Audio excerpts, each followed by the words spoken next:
آپ تھوڑا مجھے موقع دیں قانون دان کے حوالے سے یا قانون کے طالب علم کے حوالے سے، ایک وکیل کے حوالے سے کہ ہوا کیا ہے کل. بہت لوگوں میں یہ ایک طرح سے وضاحت نہیں ہے کہ کل کیا ہو گیا ہے اور یہ کتنا بڑا سانحہ ہے ہم سب کے لیے. دیکھیں، ہم لوگ جو وکالت کے شعبے سے تعلق رکھتے ہیں 32-33 سال اب مجھے بھی ہو گئے، ہمیں پتہ ہوتا ہے کہ کون سا جج جو ہے دم خم رکھتا ہے جابر سلطان کے سامنے سچ بولنے کا، حق بات کرنے کا، اور کون نہیں رکھتا. اگر آپ میرے سامنے کسی بھی ہائی کورٹ کے 40-50 ججوں کے نام رکھیں یا سپریم کورٹ کے 17 ججوں کے نام رکھیں اور کہیں یہ والا مقدمہ اگر ان میں سے کسی جج کے پاس جائے تو وہ کیا فیصلہ کرے گا، میں کوئی بحث سنے بغیر آپ کو بتا دوں گا کہ وہ کیا فیصلہ کرے گا. اتنا ہمیں پتہ ہوتا ہے کہ اگر کسی کو اٹھا لیا گیا ہے، کسی کا بھائی، خاوند، بیٹا گمشدہ ہے اور وہ مقدمہ الف جج کے پاس جاتا ہے تو وہ کیا کرے گا اور بے جج کیا کرے گا، یہ ہمیں پتہ ہوتا ہے. الف جج جو ہے اس کو ٹالے گا، بہت عدالت میں جاؤ جلال دکھائے گا، لیکن کہے گا مجھے 2 ہفتے میں رپورٹ دو، میں مزید وقت نہیں دوں گا، اور اس طرح مہینے گزار دے گا اور کچھ بھی نہیں ہوگا نشستن برخاستن کے سوا. اس طرح کے جج بہت ہیں ہماری عدالتوں میں بدقسمتی سے. لیکن کسی نہ کسی طریقے سے پچھلے 30 سال میں جو سفر ہم نے طے کیا 1996 کے بعد ایک عدلیہ کی آزادی کا. دیکھیے 1996 میں ایک فیصلہ ہوا الجہاد ٹرسٹ کہ جج جو ہیں صرف وزیر اعظم کی ثوابدید پر نہیں لگیں گے، جو چیف جسٹس صاحب ہیں ان کا ایک بڑا رول ہوگا ججوں کے لگانے میں. اس کے بعد 2010 میں 18ویں آئینی ترمیم آئی، اس کے تحت، اور 19ویں ترمیم پھر آ گئی، ایک جوڈیشل کمیشن بنا جس میں ججوں کی تعداد زیادہ تھی، باقی بھی تھے ارکان لیکن وہ ججوں سے کم تھے. لہٰذا ججوں کی رائے جو تھی وہ حاوی ہونا شروع ہو گئی اور حاوی رہی. اس تمام عرصے میں کسی نہ کسی حوالے سے، کسی دروازے سے ایسے جج آ گئے عدلیہ میں جو باہمت تھے، جو آئین کے لیے، جو شخصی آزادیوں کے لیے، وہ خواہ آپ پر بطور صحافی پیمرا کے قوانین ہوں، پیکا کے قوانین ہوں، اس حوالے سے آپ کو ہمیں ریلیف دیتے رہے، کھڑے ہوتے رہے وہ فسطائیت کے خلاف. یہ تمام جو عمل تھا 2010 کے بعد، بلکہ میں کہوں گا 1996 کے بعد، اس عمل کا کل ڈراپ سین ہوا ہے، اس کو کل ختم کر دیا گیا ہے. یہ کہا گیا کہ عدلیہ میں ایسے لوگ آ گئے ہیں جو کھڑے ہو جاتے ہیں ہمارے خلاف، خط لکھتے ہیں اگر ہم ان کے بیڈ روموں میں کیمرے نصب کریں، اگر ہم ان کی بات سنیں، ان کے فون سنیں تو یہ احتجاج کرتے ہیں. ان کو ہمت کیسے ہوئی احتجاج کرنے کی، یہ کہنے کی کہ وہ دباؤ میں ہیں. دباؤ ڈالنا تو ہمارا حق ہے، اس ریاست کو ہم نے چلانا ہے، کوئی آزاد جج ہمیں قبول نہیں ہے. تو یہ عمل شروع ہوا میری نظر میں اسلام آباد ہائی کورٹ کے 6 جج صاحبان نے جب خط لکھا، وہاں سے یہ فیصلہ کیا گیا کہ اب ہم نے عدلیہ میں نہیں رہنے دینا کسی ایسے عہدے پر کسی ایسے جج کو جو ہماری خواہش سے برعکس کوئی فیصلہ کرے، جو کسی کو ریلیف دے دے، کسی صحافی کو، کسی گمشدہ کو ریلیف دے دے، جو ریاست کے خلاف کہے کہ تم حاوی ہو رہے ہو ان کے بنیادی حقوق پر، تم ان کو پامال کر رہے ہو. لوگوں کو اٹھانا، مارنا، پیٹنا تو ہمارا حق ہے. یہ جج کون ہوتے ہیں کہ اس میں دخل اندازی کریں؟ اگر ہم لوگوں کے فون سنتے ہیں تو یہ ہمارا حق ہے. ان تمام ججوں کو ہم نے فارغ کرنا ہے. یہ ایک فیصلہ ہوا اصولی طور پہ. دیکھیں، جو ہم پٹیشنیں لے کر جاتے ہیں بطور وکیل عدالتوں میں، وہ آئینی بنیادوں پر لے کر جاتے ہیں. آئین کا آرٹیکل 199 ہے، وہاں ہم یہ کہتے ہیں کہ یہ میرا بنیادی حق ہے کہ میں تنظیم سازی کروں، خواہ وہ ٹریڈ یونین ہو، خواہ وہ سیاسی جماعت ہو. میرا یہ بنیادی حق ہے کہ میں بول سکوں. آزادی اظہار مجھے آئین دیتا ہے. مجھے آزادی اظہار کے استعمال کی وجہ سے معتوب نہیں کیا جا سکتا.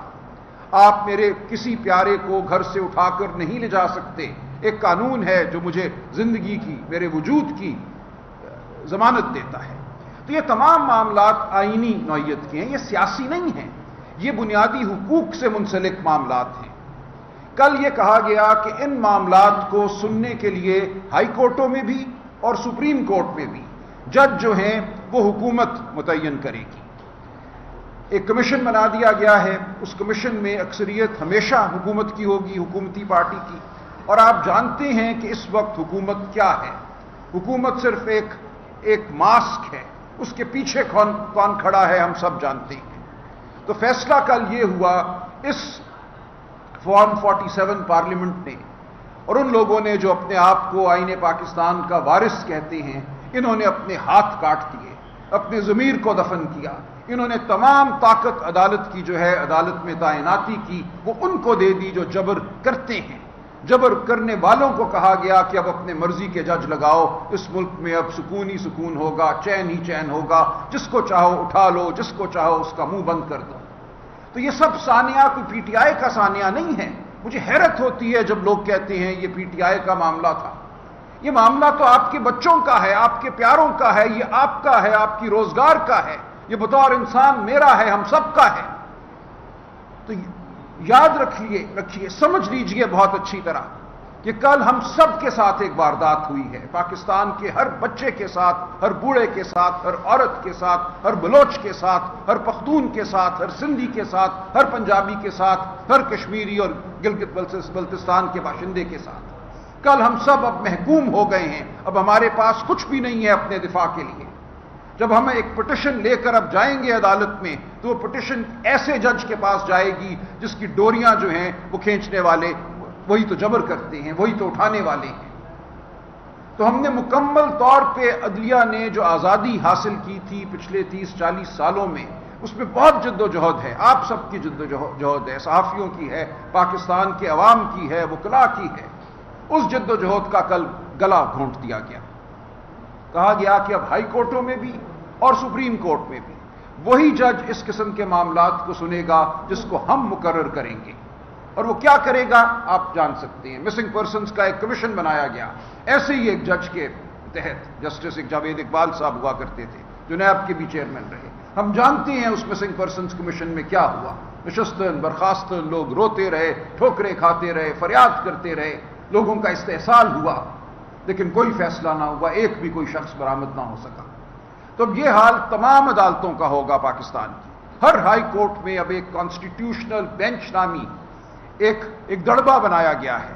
اس دڑبے میں وہ لوگ جائیں گے جن کے سر جھکے ہوئے ہیں، جن کی روح مردہ ہے، جو دلوں میں راکھ لیے ہوئے ہیں۔ سپریم کورٹ میں بھی اب یہی حال ہوگا۔ آپ کہیں دادرسی نہیں پا سکیں گے۔ ہم کالا کوٹ پہنیں گے، ہم فائلیں اٹھائیں گے، ہم آئین کی کتاب پکڑیں گے، ہم التجا کریں گے، ہم بحث کریں گے، اور ہمارے منہ پہ دے مارا جائے گا پاکستان کے آئین کو، ہماری بحث کو۔ یہ سب کچھ ہم دیکھ رہے ہیں۔ پچھلے 30-40 سالوں میں ہم جانتے ہیں کہ ہمیشہ ججوں کا ایک گروہ ہوتا ہے جو تابع ہوتا ہے، جو مطیع ہوتا ہے، لیکن ہم نے بڑی جد و جہد سے، بڑی کوشش سے اپنی عدلیہ میں ایسے جج پیدا کیے تھے جو دکھا رہے تھے، طاقت دکھا رہے تھے، جو انسان کے ساتھ احترام سے پیش آ رہے تھے، احترام انسانیت کو وہ برتر سمجھتے تھے، جبر کے سامنے کھڑا ہونا شروع کر رہے تھے۔ ان کی ٹانگیں کاٹ دی گئی ہیں، ان کے ہاتھ توڑ دیے گئے ہیں، ان کی زبان کھینچ لی گئی ہے۔ کل یہ ہوا ہے۔ اس لیے جان لیجئے کہ آج اور کل پاکستان بدل گیا ہے۔ ہم ایک بہت تاریک دور میں چلے گئے ہیں۔ یہ وہ دور ہے جو شاید انگریز کے زمانے میں بھی نہیں تھا۔ دیکھیں انگریز نے بھی جب 1860 میں ہمارے قوانین بنائے، ضابطہ فوجداری بنایا، اس کے بعد انہوں نے پینل کوڈ بنایا، ان سب میں یہ لکھا کہ خواتین پہ کوئی سورج غروب ہونے کے بعد کوئی گرفتاری نہیں ہوگی، کسی گھر میں داخلہ نہیں ہوگا جہاں خواتین ہوں۔ یہ سب کچھ انگریز نے لکھا 1860 میں۔ آج ہم دیکھ رہے ہیں یہ تمام اصول پامال ہو چکے ہیں۔ کسی کی بیوی، بیٹی، بہن، ماں محفوظ نہیں ہے۔ اس ماحول میں ہم نے مزید تاریکی پیدا کی ہے۔ تو ہم اب بالکل نہتے ہیں۔ میں آپ کو یہ کہنے آیا ہوں کہ یہاں سے آگے کچھ نہیں ہے سوائے جد و جہد کے، سوائے اس بات کے کہ ہر سیاسی تفریق سے، ہر لسانی تفریق سے بالا تر ہو کر ہم اکٹھے ہوں، ہم اپنی آواز بلند کریں۔ عدالتوں میں اگر آواز بلند نہیں کرنے دی جائے گی تو سڑکوں پر ہم بلند کریں گے، میدانوں میں ہم بلند کریں گے، گھاٹیوں میں، پہاڑوں پہ ہم بلند کریں گے۔ پاکستان کا کوئی خطہ ایسا نہیں رہے گا جہاں جبر نہیں ہوگا۔ اس لیے پاکستان کے ہر خطے میں ہمیں آواز بلند کرنی ہوگی، اپنے لیے، اپنے پیاروں کے لیے، اپنی آنے والی نسلوں کے لیے۔ تو میرا آج آپ کو یہی پیغام ہے۔ یہ پی ٹی آئی کا پیغام نہیں ہے۔ میں بطور پاکستانی، ایک رنجیدہ پاکستانی، بطور قانون کے طالب علم آپ سے مخاطب ہوں۔ میں اس حیثیت میں آپ سے مخاطب ہوں جو 30-32 سال میں نے گزارے آپ کے حقوق کی لڑائی میں۔ جو لوگ جانتے ہیں میرے کیریئر کو وہ جانتے ہیں کہ کبھی میرے دفتر سے کوئی غریب خالی ہاتھ واپس نہیں گیا، کوئی مزدور کبھی میرے دفتر سے واپس نہیں گیا۔ کوئی میرے دفتر میں اگر داخل ہوا ہے کسی فیکٹری میں کام کرنے والا مزدور، کوئی پی این، اس کی پٹیشن، آئینی پٹیشن لے کر میں ہمیشہ عدالت کے سامنے گیا ہوں۔ فیس تو ظاہر ہے سوال پیدا نہیں ہوتا، وہ پینشنر ہو، وہ نکالا ہوا مزدور ہو، ہم آئینی پٹیشنیں لے کر عدالتوں میں جاتے تھے۔ اب کس عدالت میں جائیں گے؟ میں اب کیا اس کو دلاسا دوں گا کہ تمہیں میں اس عدالت میں لے جاؤں گا جہاں ایک شخص بیٹھا ہوگا، اس نے بوٹ نہیں پہنے ہوں گے، وردی نہیں پہنی ہوگی، لیکن اس کا دل اور دماغ جو ہیں وہیں سے ٹٹولے جائیں گے، وہیں سے کنٹرول ہوں گے۔ تو یہ ہے وہ سانحہ جو ہمارے سامنے کھڑا ہے۔ تو میری آپ سب سے گزارش ہے، پاکستان کے ہر شہری سے گزارش ہے کہ اب اٹھو، بہت ہو گیا۔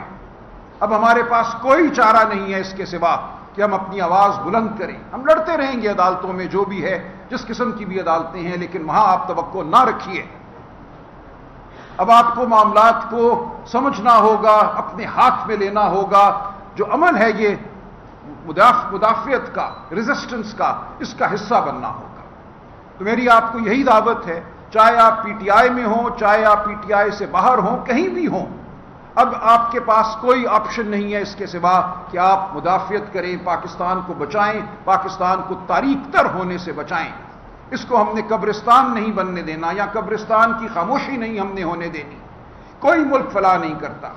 آج ہر بچہ اس ملک کا یہاں سے بھاگنا چاہتا ہے۔ اس کی کیا وجہ ہے؟ کیونکہ کسی کو اپنی عزت کا تحفظ محسوس نہیں ہوتا، کسی کو یہ نہیں لگتا کہ یہاں کام قانون اور قاعدے کے مطابق ہوگا۔ اگر اس کے حق پر ڈاکہ ڈالا گیا تو کوئی عدالت ہوگی جو اس کو ریلیف دے گی، جو اس کو اس کا حق لوٹائے گی۔